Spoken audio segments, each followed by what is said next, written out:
Hello everyone. Welcome to my channel. Solana. A new architecture for a high performance blockchain version 0.8.13. Anatoly Yakovenko.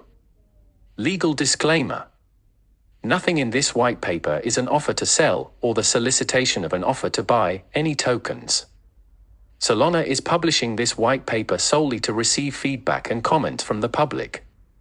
If and when Solana offers for sale any tokens, or a simple agreement for future tokens, it will do so through definitive offering documents, including a disclosure document and risk factors. Those definitive documents also are expected to include an updated version of this white paper, which may differ significantly from the current version.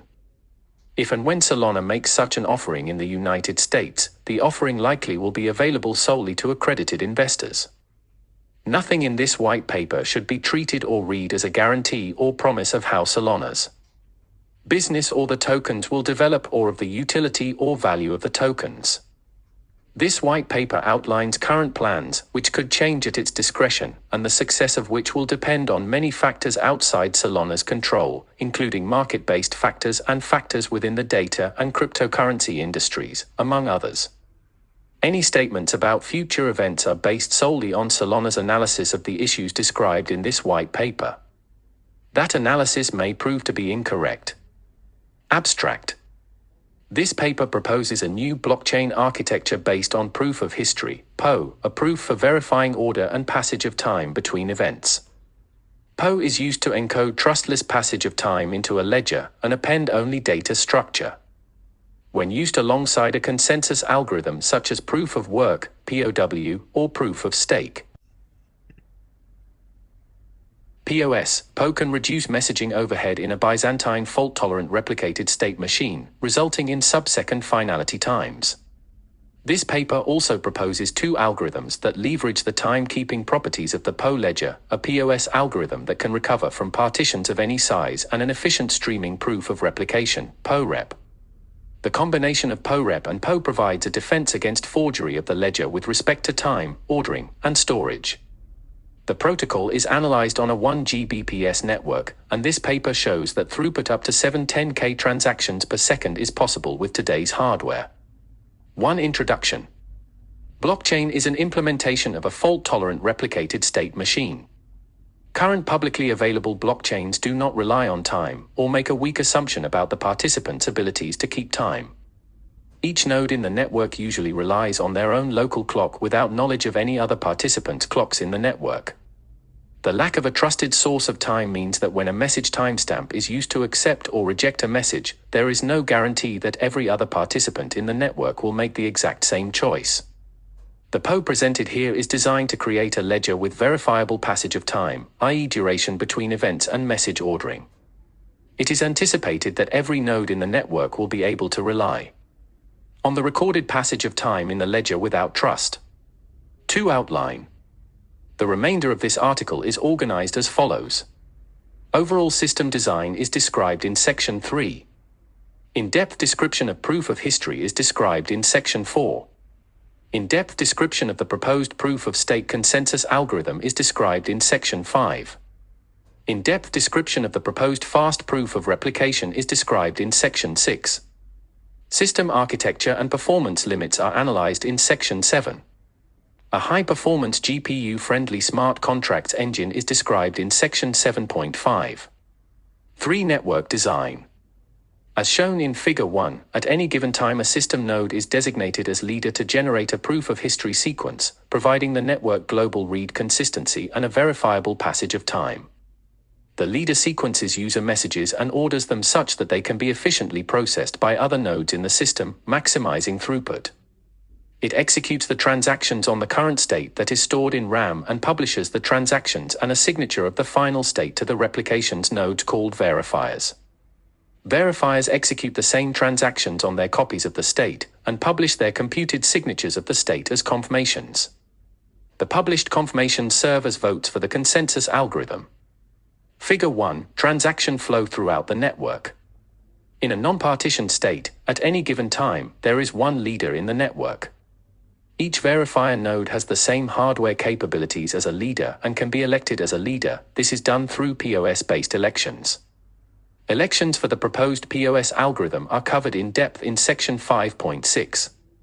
In terms of CAP theorem, consistency is almost always picked over availability in an event of a partition.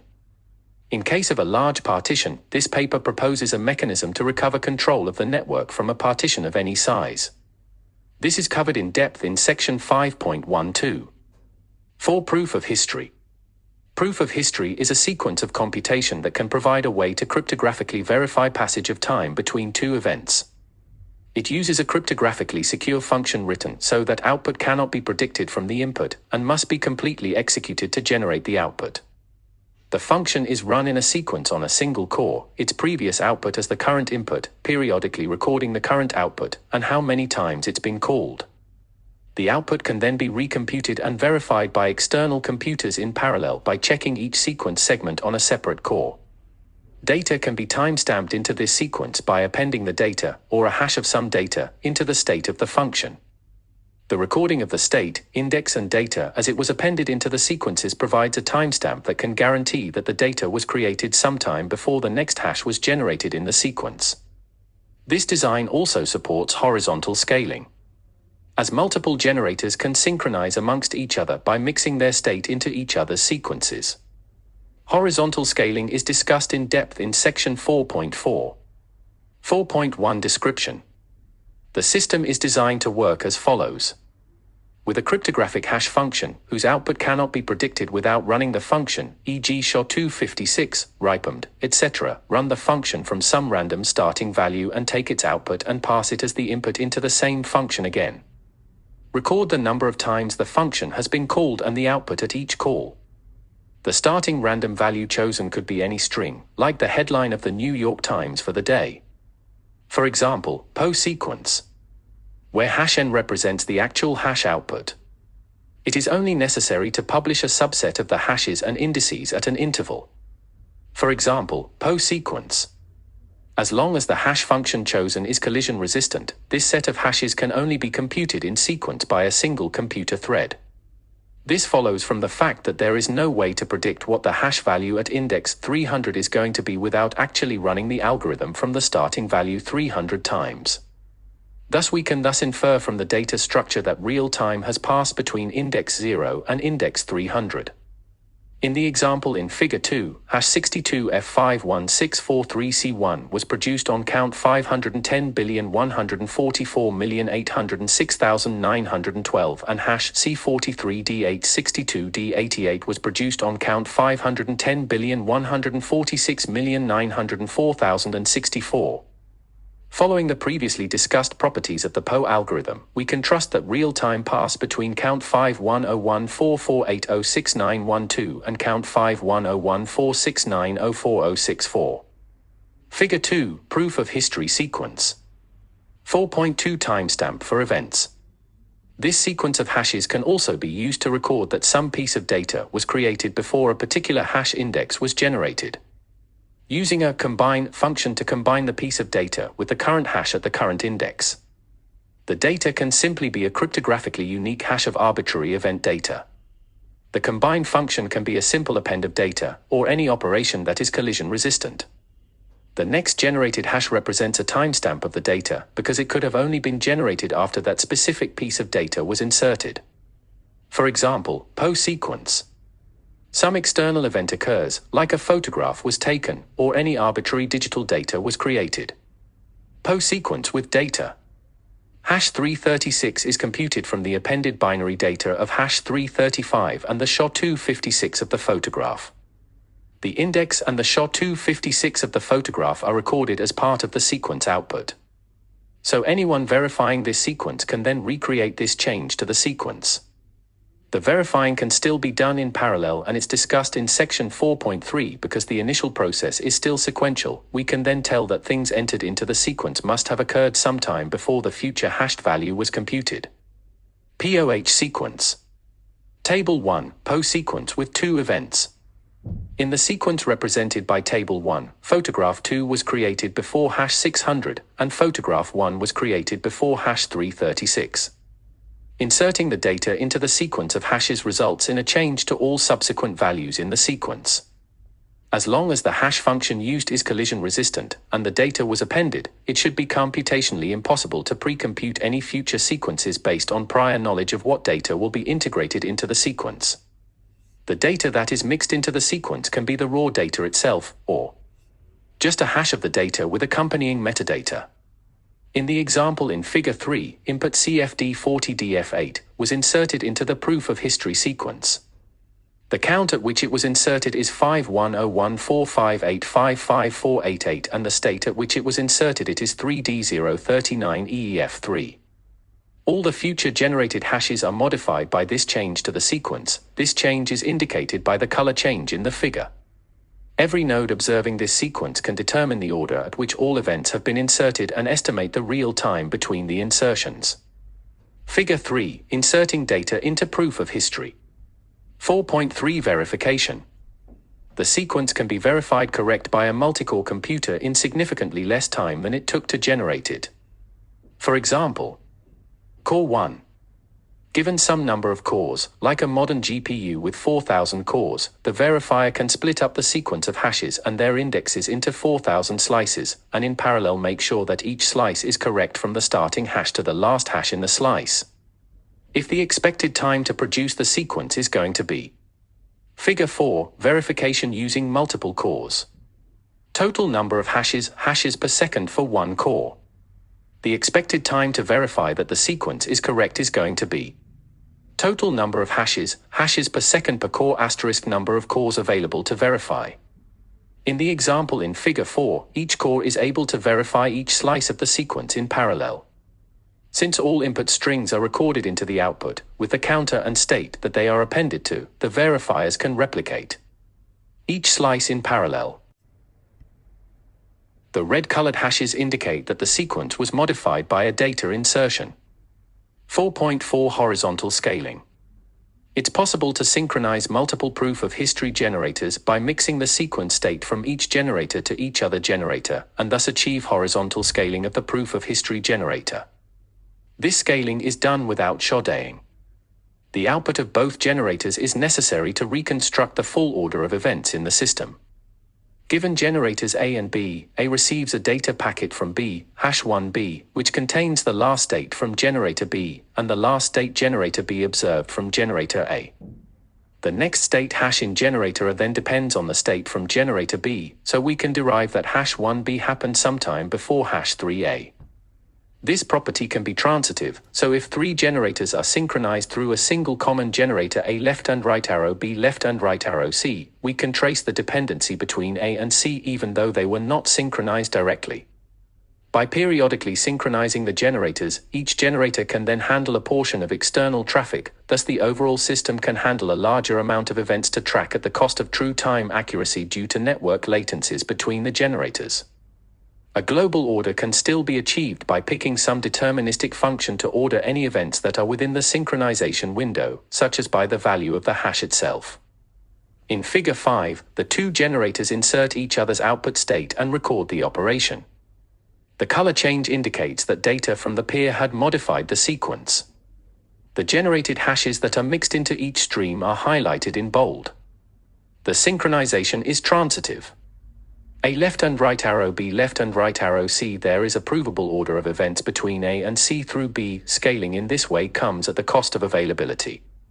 10.1 Gbps connections with availability of 0.999 would have 0.99910 is equal to 0.99 availability. 4.5 Consistency. Users are expected to be able to enforce consistency of the generated sequence and make it resistant to attacks by inserting the last observed output of the sequence they consider valid into their input. Figure 5, two generators synchronizing.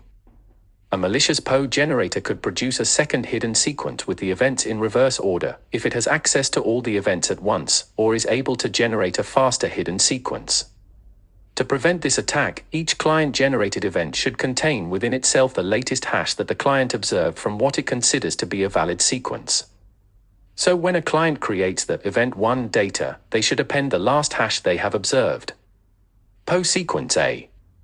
When the sequence is published, event 3 would be referencing hash 30A, and if it's not in the sequence prior to this event, the consumers of the sequence know that it's an invalid sequence.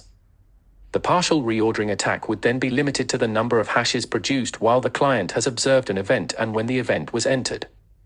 Clients should then be able to write software that does not assume the order is correct for the short period of hashes between the last observed and inserted hash.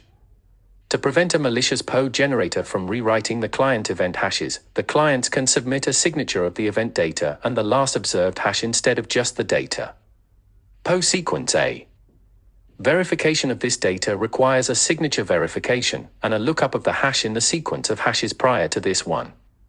Verify. Signature, public key, hash 30A, event 3 data equals event 3.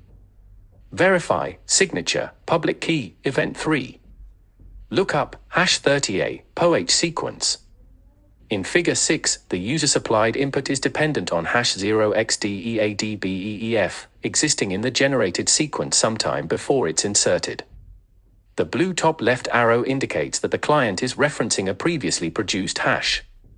The client's message is only valid in a sequence that contains the hash 0xDEADBEEF. The red color in the sequence indicates that the sequence has been modified by the client's data. 4.6 overhead. 4,000 hashes per second would generate an additional 160 kilobytes of data and would require access to a GPU with 4,000 cores and roughly 0.25 to 0.75 milliseconds of time to verify. 4.7 attacks. 4.7.1 reversal. Generating a reverse order would require an attacker to start the malicious sequence after the second event.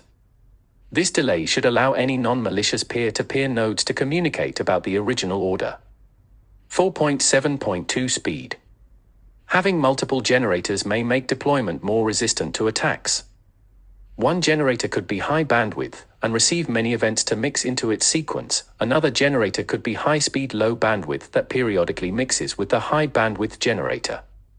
The high-speed sequence would create a secondary sequence of data that an attacker would have to reverse. 4.7.3 Long-range attacks. Long-range attacks involve acquiring old discarded client private keys and generating a falsified ledger. 10. Proof of history provides some protection against long-range attacks. A malicious user that gains access to old private keys would have to recreate a historical record that takes as much time as the original one they are trying to forge. This would require access to a faster processor than the network is currently using, otherwise the attacker would never catch up in history length. Additionally, a single source of time allows for construction of a simpler proof of replication, more on that in Section 6. Since the network is designed so that all participants in the network will rely on a single historical record of events. POREP and PO together should provide a defense of both space and time against a forged ledger. 5. Proof of stake consensus. 5.1 Description. This specific instance of proof of stake is designed for quick confirmation of the current sequence produced by the proof of history generator, for voting and selecting the next proof of history generator, and for punishing any misbehaving validators. This algorithm depends on messages eventually arriving to all participating nodes within a certain timeout. 5.2 Terminology. Bonds. Bonds are equivalent to a capital expense in proof of work. A miner buys hardware and electricity and commits it to a single branch in a proof of work blockchain. A bond is coin that the validator commits as collateral while they are validating transactions. Slashing. The proposed solution to the nothing at stake problem in proof of stake systems. 7. When a proof of voting for a different branch is published, that branch can destroy the validator's bond. This is an economic incentive designed to discourage validators from confirming multiple branches. Supermajority. A supermajority is 2/3 RDS of the validators weighted by their bonds. A supermajority vote indicates that the network has reached consensus, and at least 1/3 road of the network would have had to vote maliciously for this branch to be invalid. This would put the economic cost of an attack at 1/3 road of the market cap of the coin. 5.3 Bonding. A bonding transaction takes an amount of coin and moves it to a bonding account under the user's identity. Coins in the bonding account cannot be spent and have to remain in the account until the user removes them. The User can only remove stale coins that have timed out. Bonds are valid after supermajority of the current stakeholders have confirmed the sequence. 5.4 Voting. It is anticipated that the proof of history generator will be able to publish a signature of the state at a predefined period. Each bonded identity must confirm that signature by publishing their own signed signature of the state. The vote is a simple yes vote, without a no. If supermajority of the bonded identities have voted within a timeout, then this branch would be accepted as valid. 5.5 Unbonding. Missing n number of votes marks the coins as stale and no longer eligible for voting. The user can issue an unbonding transaction to remove them. N is a dynamic value based on the ratio of stale to active votes. N increases as the number of stale votes increases. In an event of a large network partition, this allows the larger branch to recover faster than the smaller branch. 5.6 Elections. Election for a new PO generator occur when the PO generator failure is detected. The validator with the largest voting power, or highest public key address if there is a tie, is picked as the new PO generator. A supermajority of confirmations are required on the new sequence. If the new leader fails before a supermajority confirmations are available, the next highest validator is selected, and a new set of confirmations is required. To switch votes, a validator needs to vote at a higher PO sequence counter, and the new vote needs to contain the votes it wants to switch. Otherwise, the second vote will be slashable. Vote switching is expected to be designed so that it can only occur at a height that does not have a supermajority. Once a PO generator is established, a secondary can be elected to take over the transactional processing duties. If a secondary exists, it will be considered as the next leader during a primary failure. The platform is designed so that the secondary becomes primary and lower ranked generators are promoted if an exception is detected or on a predefined schedule. 5.7 Election Triggers. 5.7.1 Forked Proof of History Generator. PO generators are designed with an identity that signs the generated sequence. A fork can only occur in case the PO generator's identity has been compromised. A fork is detected because two different historical records have been published on the same PO identity. 5.7.2 Runtime Exceptions.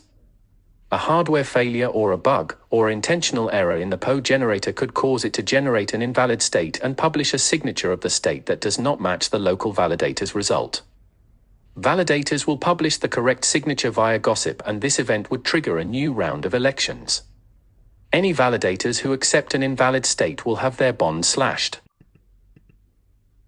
5.7.3 Network Timeouts. A network timeout would trigger an election. 5.8 Slashing. Slashing occurs when a validator votes two separate sequences. A proof of malicious vote will remove the bonded coins from circulation and add them to the mining pool. A vote that includes a previous vote on a contending sequence is not eligible as proof of malicious voting. Instead of slashing the bonds, this vote remove the currently cast vote on the contending sequence. Slashing also occurs if a vote is cast for an invalid hash generated by the PO generator. The generator is expected to randomly generate an invalid state, which would trigger a fallback to secondary. 5.9 Secondary Elections. Secondary and lower-ranked proof of history generators can be proposed and approved. A proposal is cast on the primary generator sequence. The proposal contains a timeout. If the motion is approved by a supermajority of the vote before the timeout, the secondary is considered elected, and will take over duties as scheduled. Primary can do a soft handover to secondary by inserting a message into the generated sequence indicating that a handover will occur, or inserting an invalid state and forcing the network to fall back to secondary. If a secondary is elected, and the primary fails, the secondary will be considered as the first fallback during an election. 5.10 Availability. CAP systems that deal with partitions have to pick consistency or availability. Our approach eventually picks availability, but because we have an objective measure of time, consistency is picked with reasonable human timeouts. Proof of stake verifiers lock up some amount of coin in a stake, which allows them to vote for a particular set of transactions. Locking up coin is a transaction that is entered into a PO stream, just like any other transaction. To vote, a POS verifier has to sign the hash of the state, as it was computed after processing all the transactions to a specific position in the PO ledger. This vote is also entered as a transaction into the PO stream. Looking at the PO ledger, we can then infer how much time passed between each vote, and if a partition occurs, for how long each verifier has been unavailable. To deal with partitions with reasonable human timeframes, we propose a dynamic approach to unstake unavailable verifiers. When the number of verifiers is high and above 2/3, the unstaking process can be fast. The number of hashes that must be generated into the ledger is low before the unavailable verifier stake is fully unstaked and they are no longer counted for consensus. When the number of verifiers is below 2/3 RDS but above 1/2, the unstaking timer is slower, requiring a larger number of hashes to be generated before the missing verifiers are unstaked. In a large partition, like a partition that is missing 1/2 or more of the verifiers, the unstaking process is very slow. Transactions can still be entered into the stream, and verifiers can still vote, but full 2/3 RDS consensus will not be achieved until a very large amount of hashes have been generated and the unavailable verifiers have been unstaked.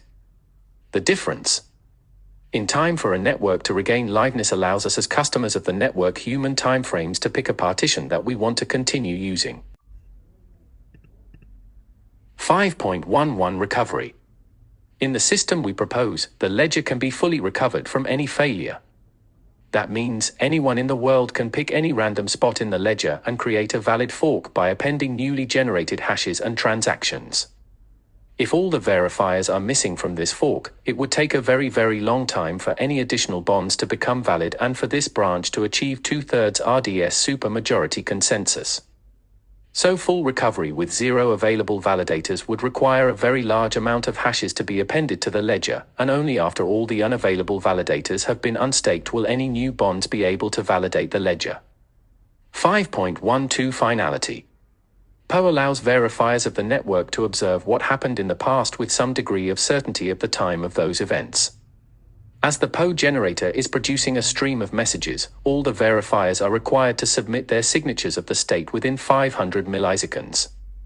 This number can be reduced further depending on network conditions. Since each verification is entered into the stream, everyone in the network can validate that every verifier submitted their votes within the required timeout without actually observing the voting directly. 5.13 Attacks. 5.13.1 Tragedy of Commons. The POS verifiers simply confirm the state hash generated by the PO generator. There is an economic incentive for them to do no work and simply approve every generated state hash. To avoid this condition, the PO generator should inject an invalid hash at a random interval. Any voters for this hash should be slashed. When the hash is generated, the network should immediately promote the secondary elected PO generator. Each verifier is required to respond within a small timeout, 500 milliseconds for example. The timeout should be set low enough that a malicious verifier has a low probability of observing another verifier's vote and getting their votes into the stream fast enough. 5.13.2 Collusion with the PO generator.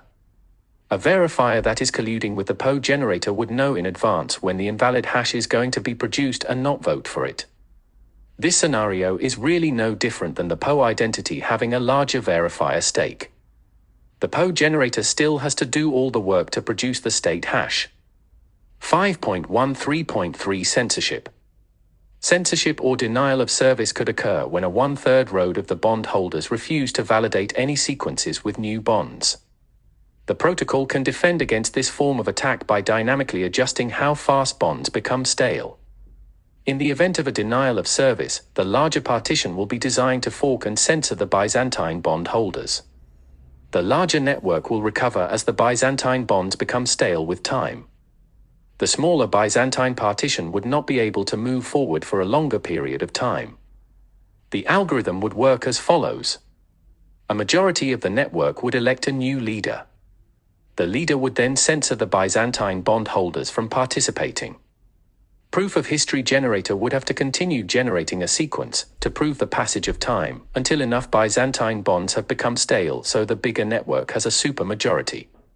The rate at which bonds become stale would be dynamically based on what percentage of bonds are active. So the Byzantine minority fork of the network would have to wait much longer than the majority fork to recover a supermajority.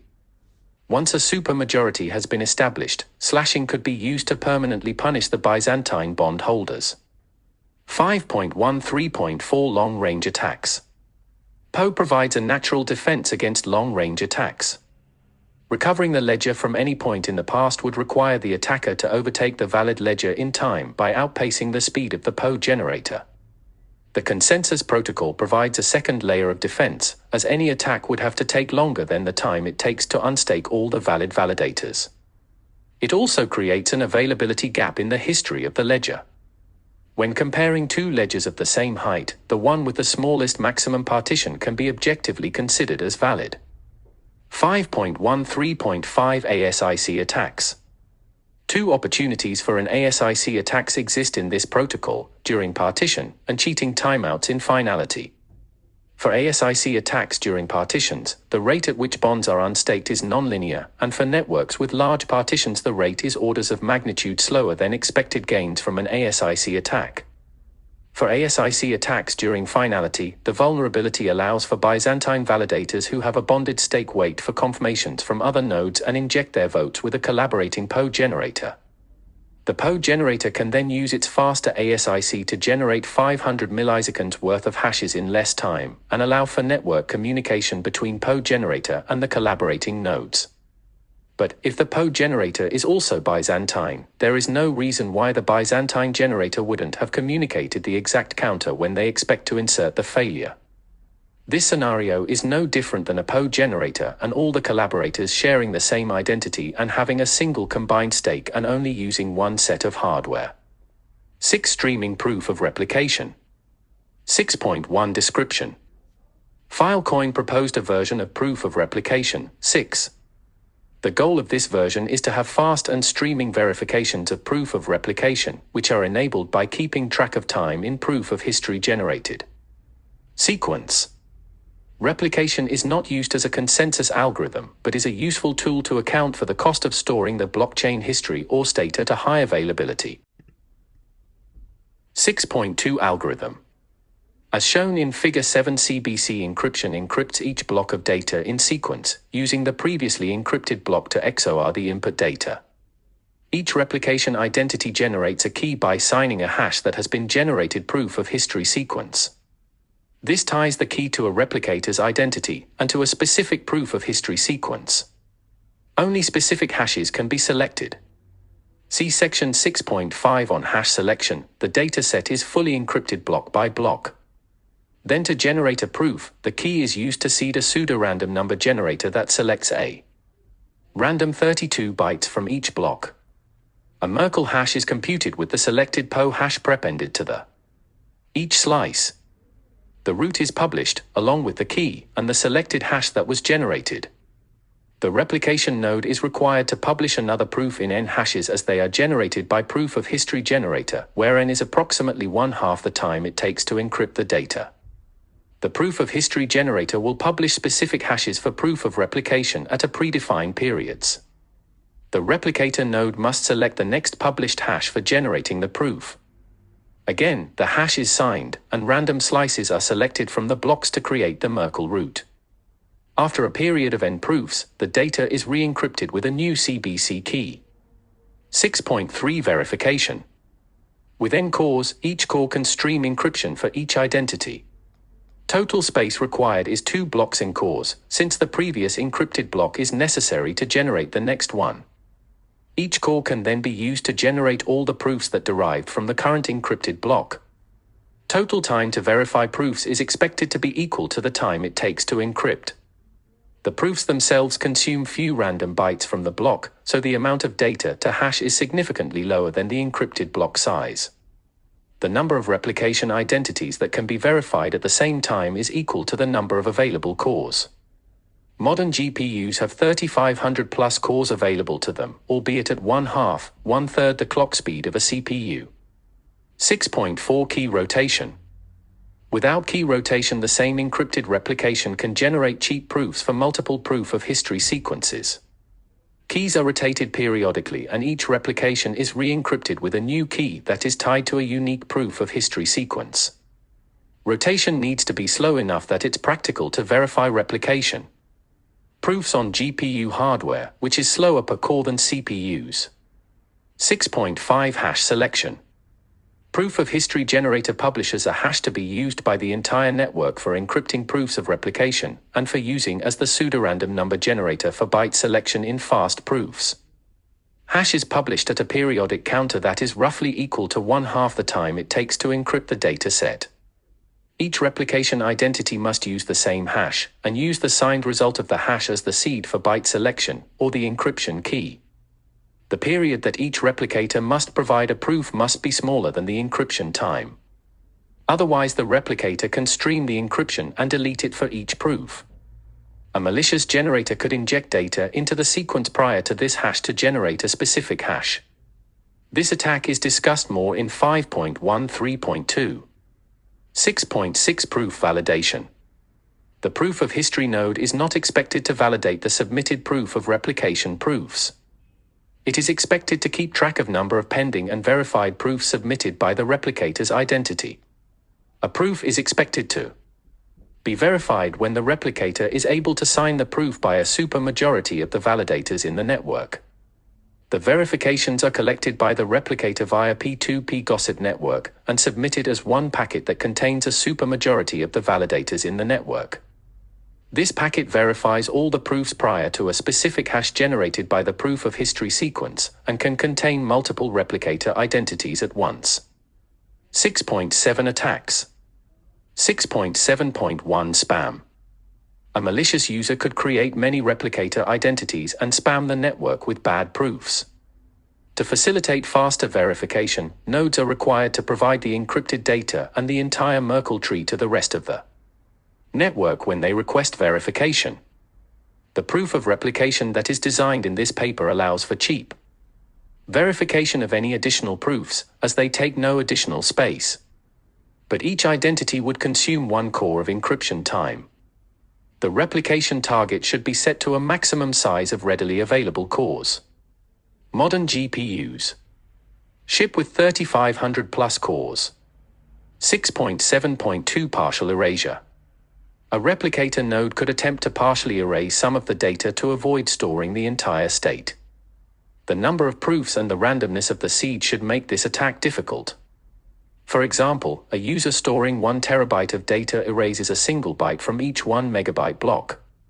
A single proof that samples 1 byte out of every megabyte would have a likelihood of collision with any erased byte 1, 1, 1, 1, 0, 0, 0, 0, 0, 0, 0, 1, 0, 0, 0, 0, 0, 0 equals 0.63.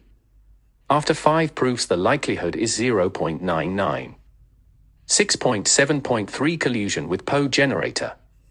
The signed hash is expected to be used to seed the sample. If a replicator could select a specific hash in advance, then the replicator could erase all bytes that are not going to be sampled. A replicator identity that is colluding with the proof of history generator could inject a specific transaction at the end of the sequence before the predefined hash for random byte selection is generated. With enough cores, an attacker could generate a hash that is preferable to the replicator's identity. This attack could only benefit a single replicator identity. Since all the identities have to use the same exact hash that is cryptographically signed with ECDSA, or equivalent, the resulting signature is unique for each replicator identity, and collision resistant. A single replicator identity would only have marginal gains. 6.7.4 Denial of service. The cost of adding an additional replicator identity is expected to be equal to the cost of storage.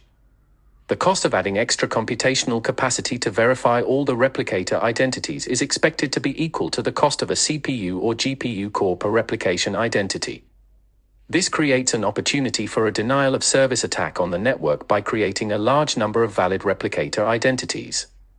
To limit this attack, the consensus protocol chosen for the network can select a replication target and award the replication proofs that meet the desired characteristics, like availability on the network, bandwidth, geolocation, etc. 6.7.5 Tragedy of Commons. The POS verifiers could simply confirm POREP without doing any work. The economic incentives should be lined up with the POS verifiers to do work, like by splitting the mining payout between the POS verifiers and the POREP. Replication nodes. To further avoid this scenario, the POREP verifiers can submit false proofs a small percentage of the time. They can prove the proof is false by providing the function that generated the false data. Any POS verifier that confirmed a false proof would be slashed. 7. System architecture. 7.1 Components.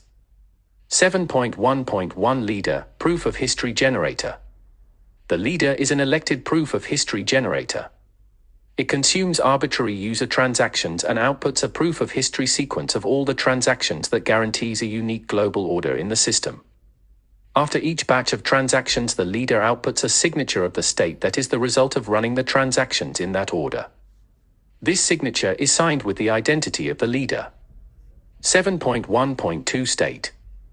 A naive hash table indexed by the user's address. Each cell contains the full user's address and the memory required for this computation. For example, transaction table contains 7.1.3 Verifier, State Replication. The verifier nodes replicate the blockchain state and provide high availability of the blockchain state. The replication target is selected by the consensus algorithm, and the validators in the consensus algorithm select and vote the proof of replication nodes they approve of based on off-chain defined criteria. The network could be configured with a minimum proof of state bond size, and a requirement for a single replicator identity per bond. 7.1.4 Validators. These nodes are consuming bandwidth from verifiers. They are virtual nodes and can run on the same machines as the verifiers or the leader, or on separate machines that are specific to the consensus algorithm configured for this network. 7.2 Network Limits. Leader is expected to be able to take incoming user packets, orders them the most efficient way possible, and sequences them into a proof of history sequence that is published to downstream verifiers. Efficiency is based on memory access patterns of the transactions, so the transactions are ordered to minimize faults and to maximize prefetching. The minimal payload that can be supported would be one destination account. With payload, the minimum size, 176 bytes. The proof of history sequence packet contains the current hash, counter, and the hash of all the new messages added to the PO sequence and the state signature after processing all the messages. This packet is sent once. Every n messages are broadcast. Proof of history packet. On a 1 Gbps network connection, the maximum number of transactions possible is 1 gigabit per second, 176 bytes equals 710 kTps maximum. Some loss 1 to 4% is expected due to Ethernet framing. The spare capacity over the target amount for the network can be used to increase availability by coding the output with Reed-Solomon codes and striping it to the available downstream verifiers. 7.3 Computational Limits. Each transaction requires a digest verification. This operation does not use any memory outside of the transaction message itself and can be parallelized independently. Thus, throughput is expected to be limited by the number of cores available on the system. GPU-based ECDSA verification servers have had experimental results of 900K operations per second. 9. 7.4 Memory limits. A naive implementation of the state as a 50% full hash table with 32-byte entries for each account would theoretically fit 10 billion accounts into 640 gigabytes. Steady-state random access to this table is measured at 1.1107 writes or reads per second. Based on 2 reads and 2 writes per transaction, memory throughput can handle 2.75 M transactions per second. This was measured on an Amazon Web Services 1 TB x 1.16 large instance. 7.5 High-performance smart contracts. Smart contracts are a generalized form of transactions. These are programs that run on each node and modify the state. This design leverages extended Barclay packet filter bytecode as fast and easy to analyze and JIT bytecode as the smart contracts language. One of its main advantages is a zero-cost foreign function interface. Intrinsics, or functions that are implemented on the platform directly, are callable by programs. Calling the intrinsic suspends that program and schedules the intrinsic on a high-performance server. Intrinsics are batched together to execute in parallel on the GPU. In the above example, two different user programs call the same intrinsic. Each program is suspended until the batch execution of the intrinsics is complete. An example intrinsic is ECDSA verification. Batching these calls to execute on the GPU can increase throughput by thousands of times. This trampoline requires no native operating system thread context switches, since the BPF bytecode has a well-defined context for all the memory that it is using. eBPF backend has been included in LLVM since 2015, so any LLVM front-end language can be used to write smart contracts. It's been in the Linux kernel since 2015, and the first iterations of the bytecode have been around since 1992. A single pass can check eBPF for correctness, ascertain its runtime and memory requirements, and convert it to x86 instructions. References. Thank you for watching. Please subscribe to my channel.